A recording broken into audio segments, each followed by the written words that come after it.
Gérete. Hoy es 14 de agosto de 2023. Estimo pertinente, luego de lo ya dicho en los videos anteriores acerca de Aristipo de Cirene, traer las palabras del filósofo Michel Onfray que yacen en su libro Sabidurías de la Antigüedad, Contrahistoria de la Filosofía, tomo 1. Exactamente acerca de Aristipo. De la página 107, o a partir de la página 107, tomo yo las siguientes palabras. Comillas. Se considera a Aristipo de Cirene el filósofo emblemático del hedonismo. Tarea ardua y molesta reputación en un mundo que tiene por incompatibles el filosofar y el ser partidario del placer, que piensa que la filosofía excluye la voluptuosidad como objeto o que la alegría hace imposible cualquier forma de pensamiento y, con mayor razón, de sabiduría. Filósofo hedonista, he aquí, tras más de 2 decenas de siglos, un oxímoron para el conjunto de la profesión que supone que la disciplina obliga al ascetismo y a la austeridad, que sería imposible reivindicar con legitimidad un universo aséptico si uno ríe, bebe, come, ama, baila, canta, en resumen, si lisa y llanamente vive. Invocar a Aristipo es apelar a este lugar común. Es el filósofo del placer, y como tal no habría que perder tiempo en buscar en él materia alguna de reflexión. Por el simple hecho de su reputación, sería inútil esforzarse en buscar textos, páginas, obras o testimonios útiles para superar los clichés que se han conservado contra los cirenaicos. Estos importantes filósofos han sido calificados bajo la misma etiqueta que los cínicos. Han sido presentados como bufones, borrachos, juerguistas, alegres y todo lo que permite convertirlos en cómicos. Pero, sobre todo, impide imaginarlos como pensadores. Aristipo con falda, perfumado en el ágora, aficionado al burdel, uno de los pocos filósofos que valoraba por igual la bodega y la biblioteca. ¿Tenía el mismo derecho que Parménides o Heráclito a que se lo considerara filósofo? Vamos. Marginado, rechazado de la corte de los grandes, ignorado, Aristipo era objeto de la mala reputación que, como tan a menudo ocurre, tiene su origen en fantasmas, en imaginarios sin control, en delirios surgidos en el alma de los apocados, pequeños y mezquinos en lo tocante a la cuestión del placer. A mí este parágrafo me parece contundente y me voy a tomar el derecho de repetirlo. Marginado, rechazado de la corte de los grandes, ignorado, Aristipo era objeto de la mala reputación que, como tan a menudo ocurre, tiene su origen en fantasmas, en imaginarios sin control, en delirios surgidos en el alma de los apocados, pequeños y mezquinos en lo tocante a la cuestión del placer. La mera palabra hiela la sangre y amarga el humor de los pobres diablos insatisfechos de sí mismos. Pues, ¿cómo se podría hablar correctamente de Aristipo y de los suyos durante siglos, puesto que no existía doxografía alguna en lengua francesa hasta que yo mismo presenté en 2002 en La invención del placer? Obviamente, pues aquí habla Michel Onfray. Los presocráticos, los sofistas, los escépticos, los epicúreos, los estoicos e incluso los cínicos tienen sus respectivas doxografías. A veces, desde hace mucho tiempo, por no hablar de las excelentes ediciones de patrología griega y latina, los cirenaicos no. De manera que la reputación, deplorable por cierto, ha sido un obstáculo al deseo y a la voluntad de honestidad que requiere la lectura de los fragmentos, el movimiento hacia la fuente.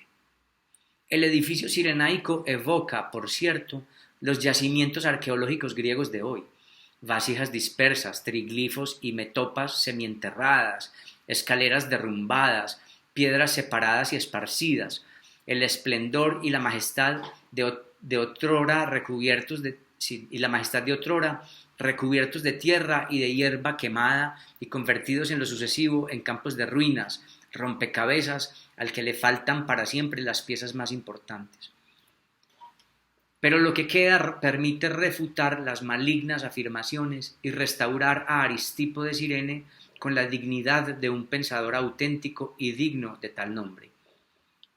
Prueba de ello es el silencio en que Platón mantiene el nombre de Aristipo y su obra, aun cuando su sombra planee sobre numerosas páginas de los diálogos. Por ejemplo, ¿quién es el Filebo que da nombre a todo un diálogo? Además, ¿por qué dedicar un texto entero a la cuestión del placer con el fin de refutar las tesis cirenaicas sin citar siquiera una vez el nombre del filósofo? Otra prueba de su importancia fundamental es su papel en la elaboración del pensamiento de Epicuro. Sin Aristipo y sin el materialismo atomista de los abderitas, no habría sido posible el pensamiento del maestro del jardín ni su propia concepción del placer. Pero tampoco él lo cita. Ni Aristóteles habría redactado su Ética Nicómaco sin la existencia de Aristipo a sus espaldas. Y también aquí el nombre brilla por su ausencia. Un individuo sobre el que Platón, Aristóteles y Epicuro guardan silencio cuando se refieren a la cuestión del placer, no podría o no podía ser tan malo. No se da rienda suelta a tanto desprecio, odio, celos y envidia sin aportar al mismo tiempo la prueba de que se dice la verdad. Fiel a mi principio de que la anécdota es la vía regia que conduce al epicentro de un pensamiento, quisiera volver al perfume no tan inocente como el del cirenaico. Muy a menudo se da la espalda al Aristipo filósofo en nombre de este tipo de historia entendida al pie de la letra sin perspectiva. En cambio, si se decodifica el sentido, el significado, el mensaje que transmitió el filósofo con este hecho equivalente a una agudeza, a una figura de fuegos artificiales, se obtiene de una teoría. Se termina por descubrir un discurso coherente, sensato y digno de comentarios críticos. La anécdota antigua equivale al aforismo en el orden de las ideas. La teatralización de la filosofía pone de manifiesto una manera alternativa de practicar la disciplina, que en general se apoya en el curso, esotérico o exotérico, y en el ofrecimiento de una enseñanza a partir de palabras consignadas, a modo de recordatorio, enrollos que atraviesan los siglos.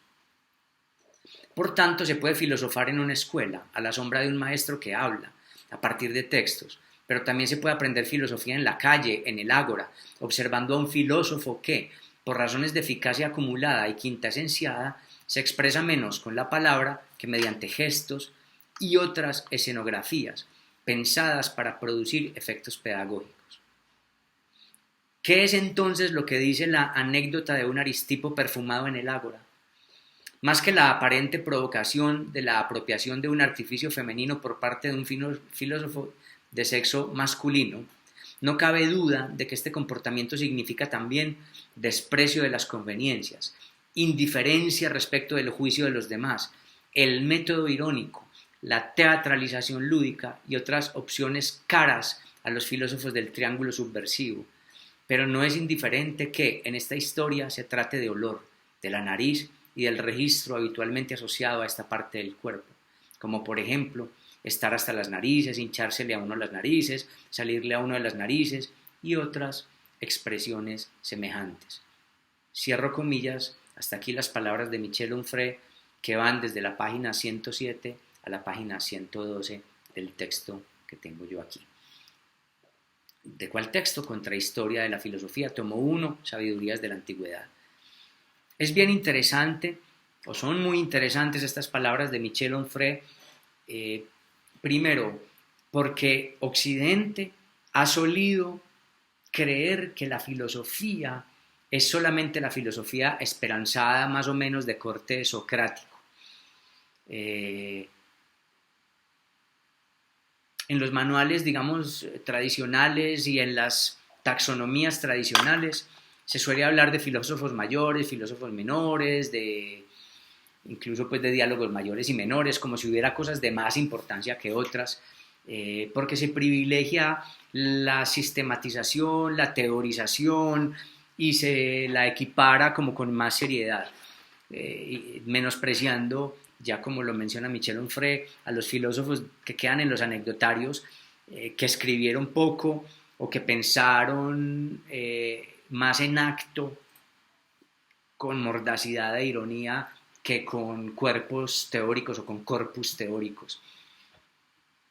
Es injusto pensar que hay pensamientos mejores o peores en cuanto a la filosofía que otros, o que hay filósofos más importantes que otros.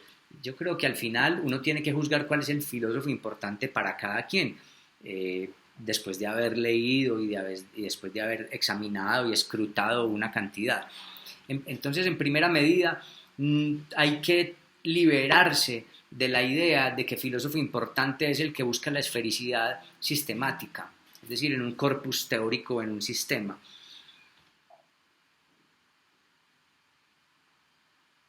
Los actos son un modo, o los actos de habla, pues diríamos hoy, o los actos, o la manera pragmática de filosofar, de hacer de los actos en la calle una manera particular de filosofar, no incluye ausencia, como ya dice Michel Onfray, de conceptos. De hecho, hay que deducir de esos actos un mensaje. Los filósofos antiguos se hacían significante, dirigido a los demás para que los demás lo leyesen.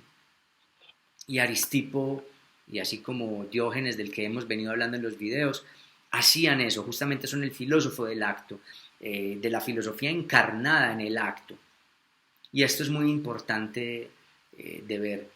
Otra cosa que a mí me parece fundamental y que queda clarísima en el texto, asunto que mencioné en los videos, es que por alguna razón los seres humanos han sentido, bueno, no siempre, pero al menos desde los tiempos de Aristipo y de Platón, obviamente, hasta nuestros días, la cultura occidental se ha ido formando como una especie de solapamiento o de veladura o hasta de pavor hacia el placer.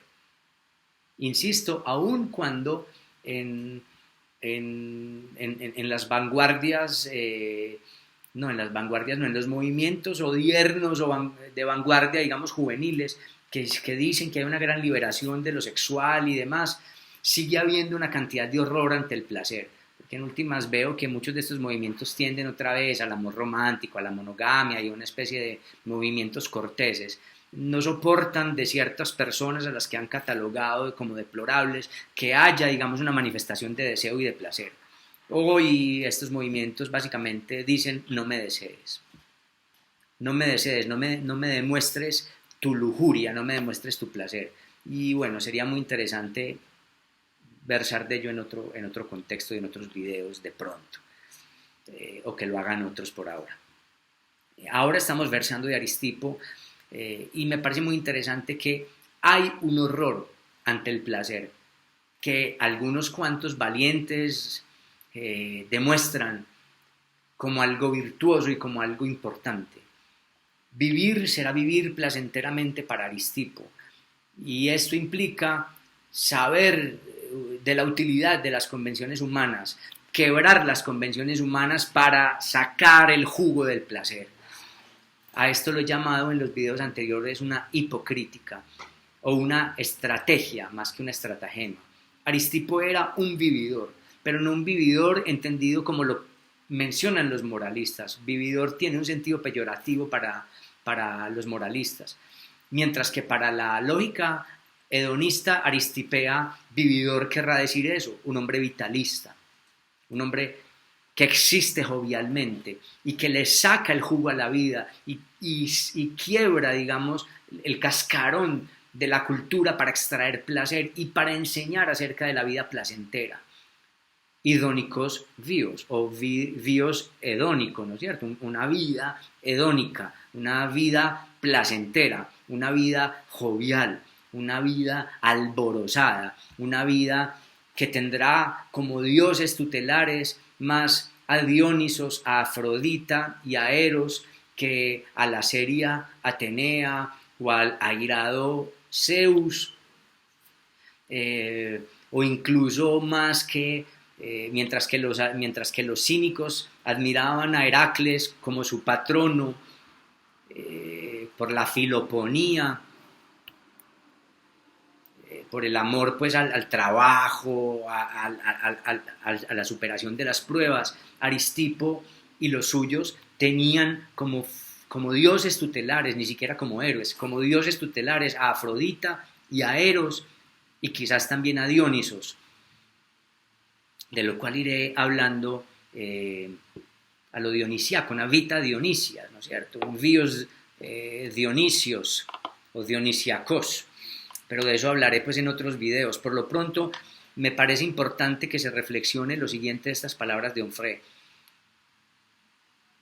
Los actos no son menores en términos de filosofía. Ya lo llegó a decir la filosofía contemporánea, pero la sabían muy bien lo sabía bien Sócrates, lo sabía bien Diógenes, y desde luego ahora versando de Aristipo, pues también él lo sabía. Actuar es un modo de filosofar, porque filosofar para el mundo antiguo es básicamente poder actuar, poder vivir. No se filosofa solo para pensar y crear esquemas y teorizaciones y abstracciones. En ese sentido, Aristipo, insisto, se enemistó con Platón. ¿Para qué todas esas sistematizaciones y todas esas abstracciones y todas esas metafísicas que en últimas no sabemos qué tanto redundan en un vivir placenteramente o en un buen vivir? Más bien podría acusarse a Sócrates de plantear estas metafísicas como virtuosas para tener el poder sobre los demás, o para plantear una nueva verdad a la que los demás se deberían someter. Y entonces quedamos en otra religión más, que no puede verificarse, en una vida ascética que pospone la existencia.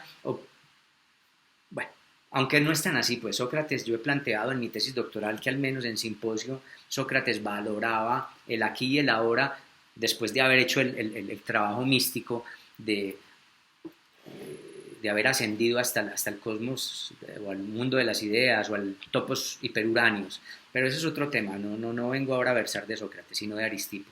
Entonces Aristipo es básicamente el filósofo al cual, como a los cínicos, les estorban las muchas teorizaciones por considerarlas inútiles, postergaciones o dilaciones del vivir placenteramente. La gente pierde mucho tiempo en celibatos, en contenciones, en aprendizajes metafísicas, en tradiciones casi que hasta que prometen mundos póstumos, como sería el caso ya del cristianismo, o felicidades póstumas. Pierden mucho tiempo en dilaciones, pudiendo vivir aquí y ahora, en los placeres del presente, lo dice Diógenes Laercio, en el parón, el presente. De eso pues se irá mentando luego. Segundo, entonces primero filosofar es actuar. Y actuar quitándose todas las entorpecimientos, todos los óbices metafísicos. No hay necesidad de la metafísica porque no hay sino physis. Y la physis es actuar aquí y ahora buscando el placer sin dañar a nadie. Es básicamente eso. Y ahí me parece que hay una síntesis muy profunda. La filosofía pareciera ser un óbice, un entorpecimiento, una jactancia en la erudición, una cantidad de petulancias o de convicciones inútiles. Aristipo era pragmático, dado al acto. Pragmático viene de praxis o de pragma, ¿no es cierto? Lo que se puede actuar. Segundo, pues hay un horror ante el placer, en todas las épocas. El placer rompe las convenciones culturales y le demuestra a los demás seres humanos lo que llevan dentro y aquello de lo que han aprendido, o a lo que han aprendido a ocultar, y ante lo que han aprendido a sentir horror o pavor de sí mismos. Muestra el animal placentero y lujurioso que hay en todos, pero al que hemos aprendido a repudiar, porque la civilización funciona, es eficiente, bajo la premisa, o sea, la eficiencia cultural verdaderamente funciona, con el costo de que la gente haya aprendido a renunciar a su individualidad, a su placer, a sus anhelos individuales, poniendo, ya se dijo, a la colectividad, al bienestar común, a lo político, por encima del individuo. El placer causa horror porque es un llamado al individualismo. A un individualismo, no es al egoísmo, pero no es un término negativo. Es que se considera el individualismo como un asunto negativo es desde la moralina colectivizadora, desde aquellos que pretenden una eficiencia, un bien común, una salvación de la humanidad. Max Stirner en el único y su propiedad habla muy bien sobre qué es, cómo las humanidades y la ilustración llegan a considerar el egoísmo como algo despreciable. De hecho, Aristipo sería uno de estos a quienes Sócrates y la filosofía socrática llamarían idiota, es decir, aquel que se preocupa por lo propio y no por lo colectivo. Para los moralistas, para los colectivistas, para los que consideran la salvación política o la colectividad, etcétera, un asunto, digamos, laudable, a eso se le llamaría idiocia. Pero en el hedonismo, el placer del cuerpo es una virtud. Y no hay por qué sentirse avergonzado por solicitarle incluso a la sociedad que se recuerde a sí misma, o a cada individuo se recuerde, o se acuerde de sí mismo, porque la sociedad es básicamente el olvido del individuo. Nos ocupan y nos volvemos serviles en trabajar para el otro, servir para el otro, venderle al otro, comprarle al otro. Y como dice Séneca en las cartas a Lucilio, estamos muy ocupados en seguir los deseos de la comunidad y nos olvidamos del deseo de nosotros mismos, de buscar en nosotros mismos y de satisfacernos a nosotros mismos. Claro que el estoicismo no es el modelo hedonista, es un modelo de contención muy diferente. Epicuro sí dirá, hey, estamos ocupados, hemos renunciado al placer por pensar que el placer está en los placeres intelectuales y en los placeres de la colectividad, cuando realmente el placer está en el cuerpo y es el placer más intenso por el que hay que velar. La vida no vale más que como placer intenso. Mientras más intenso tengamos placer, mejor. Eso sí, sin dañar a los demás y sin dañarnos a nosotros mismos. Aristipo, creo, no estaría de acuerdo con el uso de sustancias que deterioren el cuerpo o que dañen el cuerpo, tipo de drogas que van volviendo adicta a la gente. Porque recuerden que Aristipo no era adicto al placer, él era dueño de sí, y esto lo veremos en algunos otros fragmentos que analizaremos. Por lo pronto, hasta aquí esta reflexión.